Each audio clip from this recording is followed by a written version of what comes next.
This is gonna be fun. Thank you so much for coming. This is awesome. Let's just jump right into it. I'm losing my hair. Do you guys see it?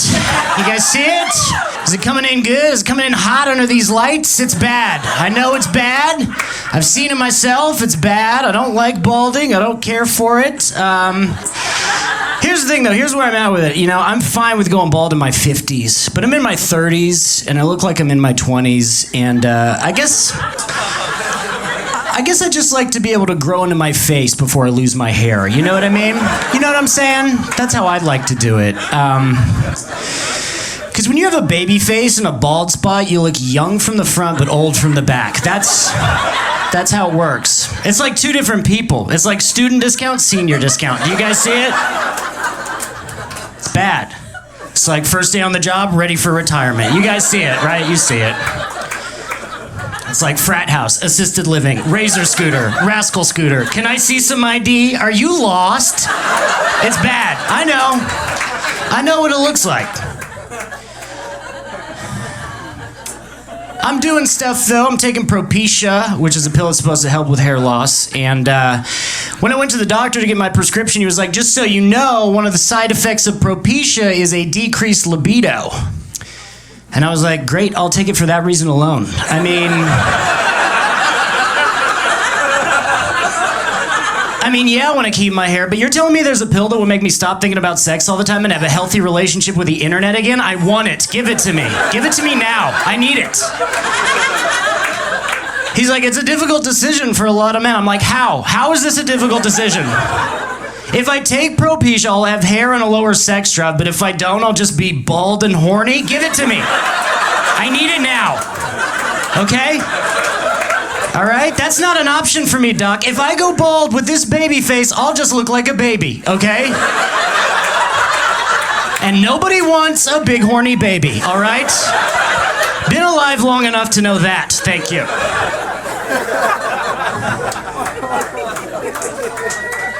Thanks.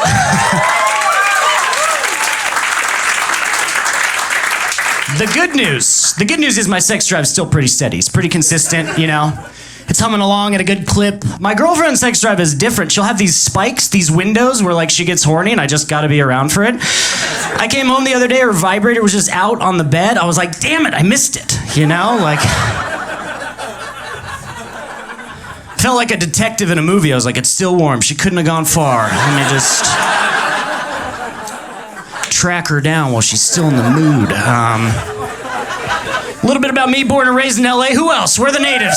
We're my Angelinos. Oh, a lot of you. Okay. I don't know. I might be the most LA person you'll ever meet. My mom's an actress. My dad's a yoga teacher. And I love cocaine. Okay. It's all true. My dad is a yoga teacher. He's also a massage therapist. I got a massage from him the other day. Is that weird? A little bit? All right. Hey, did you guys know when your dad's a massage therapist, a happy ending is when he says he's proud of you? Did you guys know that?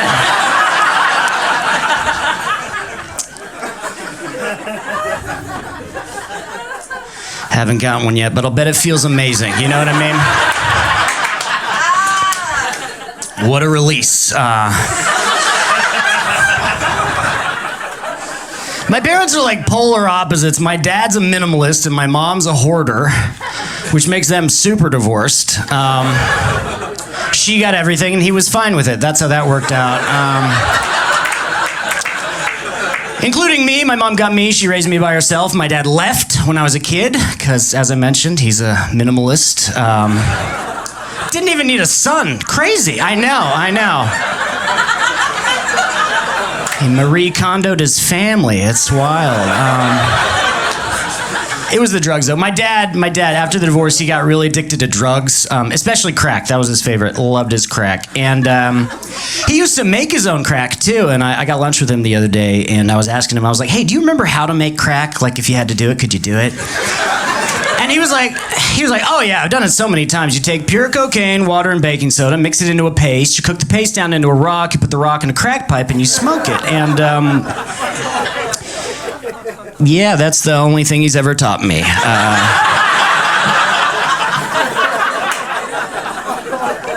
I don't know how to throw a football or tie a tie, but I'll cook you some crack. That's right. Who wants some? All right. 3 ingredients. It's very simple.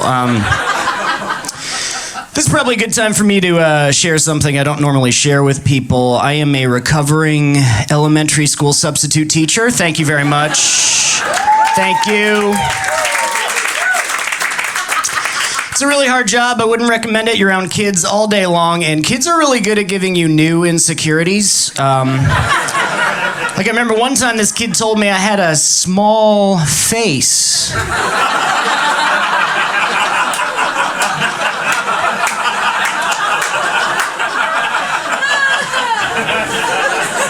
So you guys see it? See, I always thought I had a big forehead, but you know what you get when you have a big forehead? Anyone? Small face, that's right. Yes, you nailed it. Someone's listening. Good for you. And that was how I started my day, too. I was like, good morning, class. And he was like, you have a small face. And I was like, that'll stay with me forever. It's a really hard job. All day long, kids are coming up to you with problems all day long, but it's because they're trying to get out of class, right? You remember how it is. And what you got to do is you got to one-up their problems. They don't know what to do with that. This kid came up to me and he was like, my tummy hurts. And I was like, oh, yeah? Well, my girlfriend's getting coffee with her ex.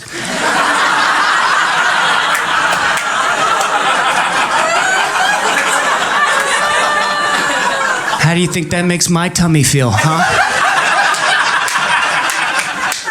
And then he just sat right down. That was the end of that. Didn't hear from him the rest of the day. There's a lot. I complain, but there's some things I like about the job. Like one of them is it's very easy to impress kids as an adult. Like I remember one time at kickball, I kicked the ball super far, and my whole class was like, "Oh!" And then later on, all the kids were jumping up and trying to touch the top of the door frame, and I touched it without jumping. And again, my whole class was like, "Oh!" And then they were saying stuff like, wow, you're the tallest and you're the strongest. But what I didn't tell them was how much I needed to hear those things.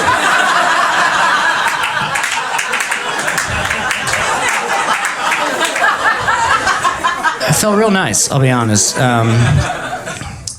Another thing I like about the job is when you're in these elementary schools, there's all these like inspirational and motivational quotes everywhere, which, I think that's great. I think kids should be surrounded by positivity. And a lot of them are like, follow your dreams and never give up and stuff like that. But I saw one once, it was a big mural. It said, we must be willing to let go of the life that we have planned so as to accept the life that is waiting for us. And I feel like that one's really more for the teachers. Do you know what I mean? Right? That one's for us. I have definitely let go of the life I've planned. I went to college for theater. Anyone else make that ginormous mistake? Anyone? Wow, a lot of you. Okay. Well, this will be relatable. The things I learned in college haven't served me at all in the real world. Like, not even a little bit. Like, to give you an idea, when someone was overacting in a scene, one of my professors would say, don't ouch more than you're pinched. And a few weeks ago, I accidentally bumped into this woman at the grocery store, and she was like, hey, watch where you're going. And I was like, oh, don't ouch more than you're pinched. And that's the most I've used my degree. That's...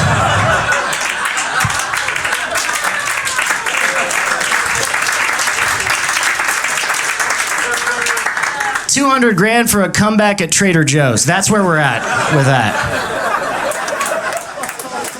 So yeah, my career's not going too great. I got friends that were killing it. I'm just trying to keep up with my friends, honestly. Some are on TV shows, signed to record labels. I feel so far behind so many of my friends. I have one friend who was addicted to heroin, got clean, started a company, then sold that company. And I don't know. I haven't even tried heroin. Do you know what I mean? He's just so much further ahead than I am. It's just... So if anyone has any heroin, I'll trade you for some crack. How about that?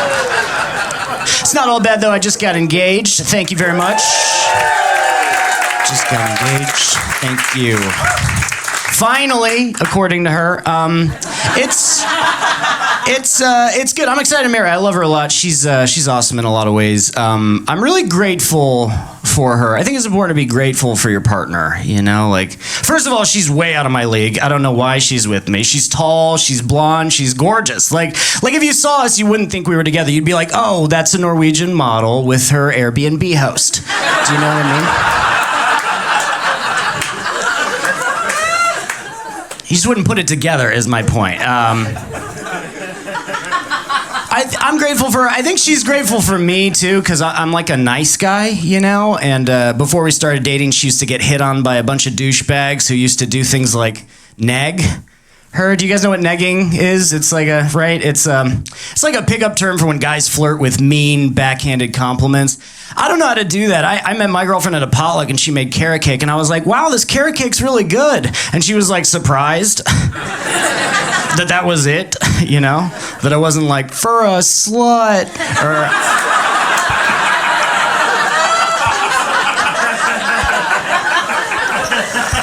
I don't know how to do it. I just liked her carrot cake. I don't know. I love her a lot. She's awesome. I love her, but she does text me too much all the time about everything. Like things you don't even need to text a person. She sent me a text the other day that said, I had to cancel my hair appointment because I got an audition, but then they rescheduled my audition, so I kept my hair appointment. And I was like, okay, so everything's the same? Is that...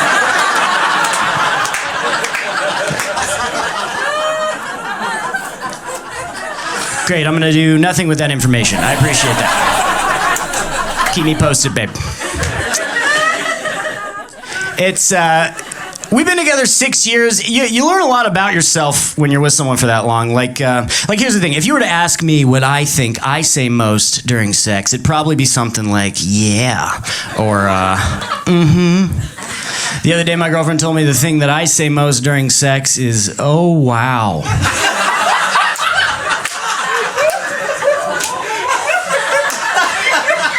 That's me during sex. That's what she has to have sex with. Oh, wow. Oh, wow. She makes nice lady noises like, and I sound like a dad with a new iPhone. Or Owen Wilson in every movie. Feel bad for her.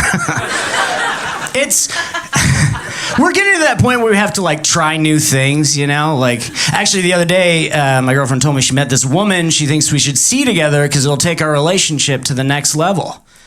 And I was like, oh, okay, we're having a threesome, aren't we? Hell yeah. She was like, she's a therapist, Sean. We're seeing a therapist. And I was like, oh, okay, role play, nice, I'm into it. Yeah. She can pretend to be a therapist, and we can pretend to be a couple that doesn't need therapy. How about that? It wasn't a threesome, obviously. Has anyone here had a threesome? Anyone? One right there, one right... Oh, a few of you. Okay. You two. Was it the same one? Or was it... Wow. Small world. That's a pretty good number. What about the rest of us? Are we all just... doing people one at a time? Is that the system? Single file? Is that the... All right. I've never had a threesome either. We've talked about it, my girlfriend and I, we've talked about it. One time she asked me if I'd be open to a threesome, but 3 of my ex-girlfriends are now lesbians. So I was like, only if it's with a dude, okay?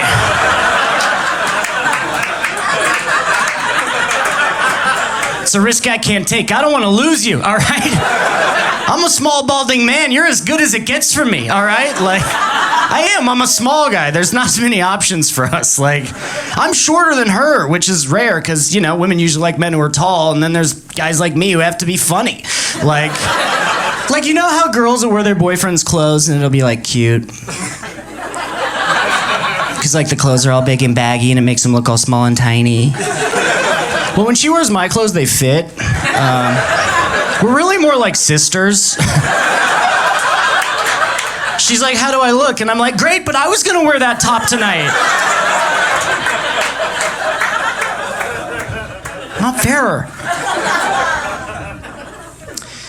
Being a small guy, it's not that great. There's more downsides than upsides, I'll say. It's self-defense isn't really an option when you're a little guy. It's one time my girlfriend and I were physically assaulted, which was really scary. That had never happened to either one of us before. I'll tell you what happened. We were leaving a party, and on our way out, we passed by my friend Rachel, who was hosting the party, and Rachel was getting screamed at by this woman who was one of the neighbors, upset about the music, I guess. But this woman was more upset than I've ever seen anyone in my entire life. She was furious. She was like this close to Rachel, like screaming, and it was too much for the situation. And my girlfriend was like, I'm gonna say something. I was like, no, don't say anything. She was like, no, I'm gonna say something. I was like, please don't say anything. And then she said the thing she wanted to say, which was, you don't have to be so rude. And I was like, okay, I hope that was worth whatever happens next. And it wasn't, because the angry woman charged at my girlfriend and hit her in the back of the head. And then I turned around to say something, but before I could, the angry woman's boyfriend came out of nowhere, charged at me, picked me up. But because I didn't put up a fight, he didn't know what to do with me. So he just ran with me. He just like carried me down the driveway. And I don't know why, but it was my instinct to wrap my legs around him. Like, I just went full koala, I was just hanging on for dear life. Like, it was very intimate, almost romantic. Like, because then he slammed me into a fence, but it was like a chain link fence, so I was like, whoa. It felt as if we dove into a waterbed on our wedding night. I'm not gonna lie, it was total stranger, didn't even get his name. And then we had to file a police report because it was assault. We're at the police station. The cop's like, all right, what happened? My girlfriend's like, this woman came out of nowhere and hit me in the head. And he's like, all right, and then what happened? She looks at me, he looks at me. I was like, and then her boyfriend carried me?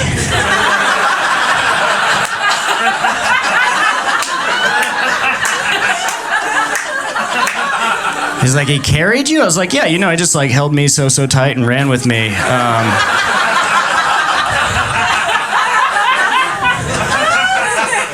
He's like, are you sure you want to put that in the report? I was like, actually, no.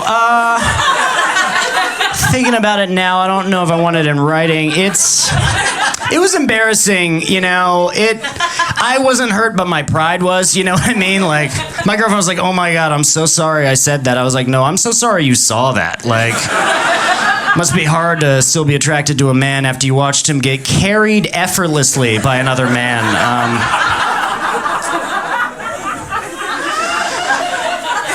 So yeah, we're working through that. Thanks for laughing at that. This is good, getting together and laughing. This feels right. This is nice, right? To do this after the years that we've had. Jesus. Everything just feels so heavy right now, doesn't it? Doesn't the world just feel heavy? There's so much happening. I think about climate change all the time. Do you guys want to do something about climate change? Do you? Yeah? I think we say we want to do something about climate change, but when they tell us what it takes, we try to compromise, They're like, hey, you want to do something about climate change? We're like, yeah, totally. And they're like, stop driving cars and eating meat. And we're like, okay, well, what if we just got rid of straws? Can we do that instead? I did read that not eating meat is a big one in the fight against climate change, which is a bummer because meat's delicious and because that means vegans were right about thinking they're better than us. I've been eating plant-based meat. I don't know if you guys know it. It's delicious. I eat it all the time. You guys are Beyond, Impossible. There's some good brands out there. Tastes like meat made from plants. It's awesome. But I read this article the other day. It said, scientists say plant-based meat isn't as healthy as we think. And I was like, can you just let us have this, scientists? You know what I mean? Like, I hate it when these scientists come out with these studies because it's never good news, They're never like, hey, turns out cocaine has omega-3s.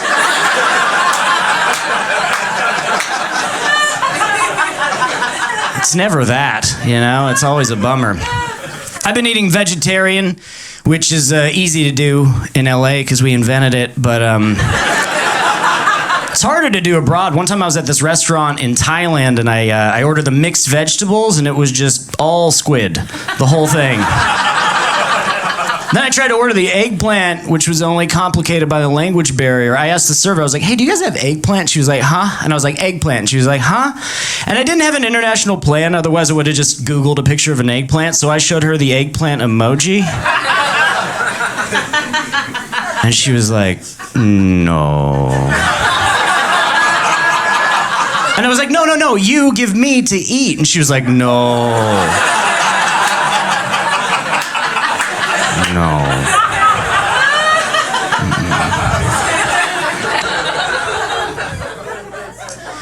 There's other things you can do for the environment. You can get a bidet. I got a bidet. I'm saving so much toilet paper. You guys got one? Get one. They're amazing. Yes. If you don't know what it is, it's a device that shoots a stream of water up your ass to clean out your butthole. But I read that statistically, bidets aren't as popular with straight men, which is just homophobia at its dumbest, don't you think? There's guys out there who are like, nah, nice try, bidet. I like pussy.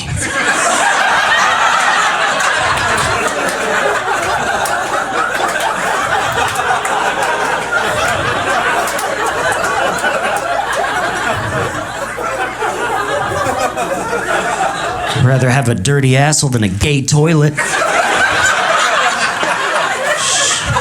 So stupid.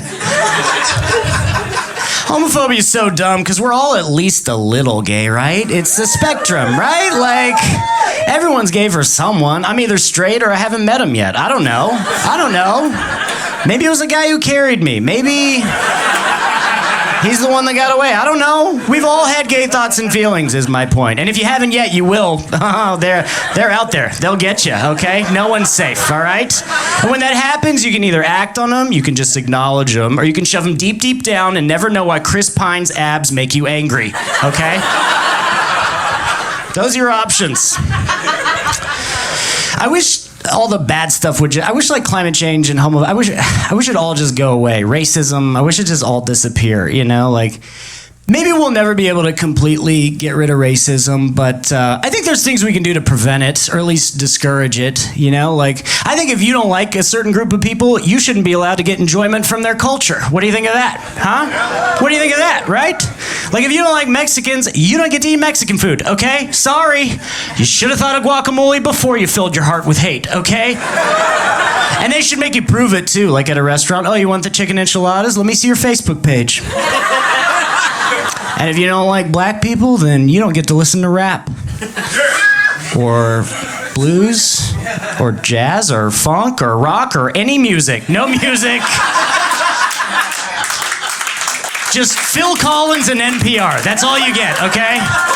And you can't watch sports either, except for hockey. Woo, cool. And competitive hacky sack, if that's a thing. I don't know. Look at your life without cultural influences. Just sitting there watching the hockey game, eating a turkey mayo sandwich, listening to Creed. Yeah. Fun.